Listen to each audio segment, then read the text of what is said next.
go by subject there. Oh, got it. Trying to. Okay.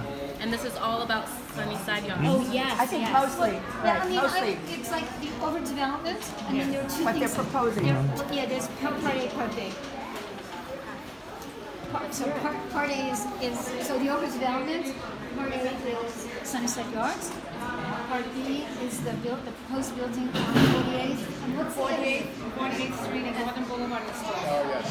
The 12-story. The 12-story. We live right there. I live on between Broadway and 48th. Is there a Popeyes right near there? Yeah, that's what they want to take away. NYC Tires, the Sushi X, and there's something else. Sushi X is weird to me. But I anyway. don't know. I think my son used to order from Sushi X. I'm not sure. never even ate But I used to that place myself. I used to get my tires at NYC Tires, you know. So I don't know. But we've gone to a lot of meetings to participate to the Sunnyside, and we've gone to the ones that the organization themselves has presented to give our input. I am the president of my court association, if you know Sunnyside Gardens. Okay, so it's not just a few of us are here, but you know, there's a lot of worry and concern. You were at the meeting last week, I think. I wasn't at that meeting. We pick and choose which meetings, but there were one held at LaGuardia, one in Astoria. Actually, Lisa Deller, do you know who that is? Yeah. Okay. So she's in our court. She's right. So she organized a small meeting for us within the court. So we had private, you know, a small meeting. These issues are very familiar to us. I'm because sure. It's similar to another big project that just happened and didn't happen. Where? The Amazon zone. Okay. Oh yeah. Oh, that. Yeah. I was trying to be cute. Oh, yeah. Well, I thought you might have meant Hudson I Yards. just talking about secret that's high actually rises. Are, Yeah. But No. the concerns are similar, right? Which is infrastructure being able to Right, handle the growth, right, the effect right. on displacement, rent, Absolutely, gentrification, absolutely. all the stuff All in these of that. bubbles Oh. is what led me to oppose that and why right now the way they're describing it opposed to this. So my issue is always the same, which is if they, I think you got me outside Yeah. of this, right? If they want to do this, they better explain to us first how the neighborhood's going to be able to handle it, how the train's going to be able to handle the people, trains are where a the mess. school's going to be, where We can't get on the trains now. Green. Exactly. You can't make an appointment. If you have an appointment, you can't depend on getting there now. To the I city. go to school on Wednesdays, and I allow 2 hours to get from Sunnyside to Fordham at Columbus Circle. That's a 40-minute That's where I went to trip. school. Really? Well, I'm taking some undergrad. courses at Fordham, and I leave at 8:15 for a 10:30 class. Sometimes I have to let 4 or 5 More than enough time. for And a you can't get on the 40-minute trip, local. and you have to let six or 7 trains go by. So that's now. Now imagine if there's 20,000 more people trying to get on the train. Even with the building in Long Island City, all the high rises. It's already a problem. It's already a problem. So, in my opinion, too often the first thing is how do we build the buildings, and then they worry about the rest of it. Yeah. No, it doesn't work. This can't work that way. We're trying to reverse the conversation. Yeah. I It have. can't- Oh, I'm go sorry. ahead. No, just going to say 6 times bigger than Hudson Yards. Yeah. It's also the tallness. There's no sky anymore. Yeah. There's no sky. Now, what I tell people about this yards thing too is do what you're doing and be active and express yourselves. Right. But De Blasio's the mayor's the one who's pushed this a lot. And Yes, this, yes, we're this aware. This We're isn't aware. happening in 2 years. No, we It's know gone that. in 2 years. So there'll be another chance to influence the next administration on how we But I'm convert afraid if we things. don't make a lot of noise, Yeah, people absolutely will right. say, well, you know, the committee's okay Absolutely, with that. absolutely The right. committee's not okay with that. And I think, and you're doing exactly what you need to be doing because you're right. What happens is that, because then we'll go out and we'll take that bold stance, and then Right. as we saw, what happens is that yes. people turn around Right, and they right. try to kind of slam you with saying this is wrong, everyone disagrees with you. So your advocacy, I feel very confident in our position because we know that the community organized against it. Right. It wasn't like Right. we were taking a position No. that people didn't already have. So I just want to encourage you all to keep pushing, keep going, because there needs to be zero confusion about how the public feels about. Is there anything in Albany or DC on getting rid of these tax subsidies that are going to developers, like the federal Right. opportunity zones, So or the opportunity zones is a conversation that we've started with some other members, and actually it's an interesting place where I think we can actually get a lot of bipartisan support in reforming, and also support across the party, because what we actually found was that rural representatives of more rural communities are very upset because these tax incentives are designed for them. Right. They're In their designed to area. bring businesses to places where a lot of activity has kind of dissipated, and instead they're being used as a backdoor to communities like ours that already feel squeezed in terms of high rent, that feel squeezed in terms of lower wages, and that feel squeezed in terms of just people in our public transit system. So federally, we're looking into that. We're on the state level. I actually have a bill to decouple the state benefit from the Opportunity Zone program because we tend to match what the feds do, and so if you feel like your state taxes, the definition of taxable income just slides over. So we're trying to peel the state benefit that comes from the Opportunity Zones off.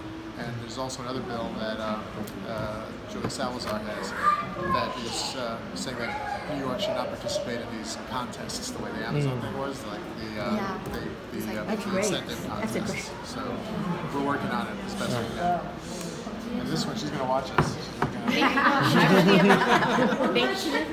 I'm not letting it. If I look out my kitchen window and I see a tall building, I'm moving. That's just the bottom line. I would say, if I could provide a recommendation, Sure. is that it's, we're mobilizing around this specific development, Right. but what we also need to do is call out the individual laws and tax loopholes Right. that make this happen. Absolutely. Because by the time, Absolutely. a lot of the times with these developments, I actually feel like we're very lucky in Queens in that we have amazing organizers like yourself and others that are able to stop some of these developments, or at least alter them in a way that's better to the community. But 9 times out of 10 in most communities in New York City, once you hear that it's coming, it's over. It's a done deal. So they've lined up the tax incentives. They've lobbied for all of this stuff to happen. So my recommendation is that you can always take it a step further by calling out this, whether it's the tax abatement policies, whether it's the zonings. Well, it's like this 12-story building. Right. Is our zoning going to change? With that 12 building coming to Astoria? Well, the zoning already changed. That's the problem. You trying to downzone it? You want to downzone it from there? Or? No, I mean, is anything going to happen to the people that like our houses that live there now? Well, the zoning is the zoning, right? They changed the zoning in our neighborhood maybe 10 years ago. They downzoned some areas and upzoned others. So if you want to follow up with me and give me your address, I can check which one you fell into and see what's happening. And even in the future, you can always look, your community board, your local community board will always have those zoning conversations. That's where those happen, and that's where the votes for them happen. But always, it's very helpful, even on our end, when we name out specific policies, because with this, we have to kind of address it through second and third degrees. Of course. Right. But when I have, for example, the federal opportunity zone law, when it's like, let's tweak it in this way, then that's the easiest way for us to go forward and help on that. But I think the community boards have been very good, and they have a lot of information. You can be on their list. The public is invited to go, even though you can't speak. So a lot of us have gone. We were also there for the anti-bicycle lane. So we were concerned about that. Maybe we should be pushing for more power for the community boards also, so for more democratic control over land. A lot of that comes down to some of the city charter, but even on the state, we had that referendum, didn't we, for term limits for the community boards? It didn't pass, but there but was that. some of the city and state.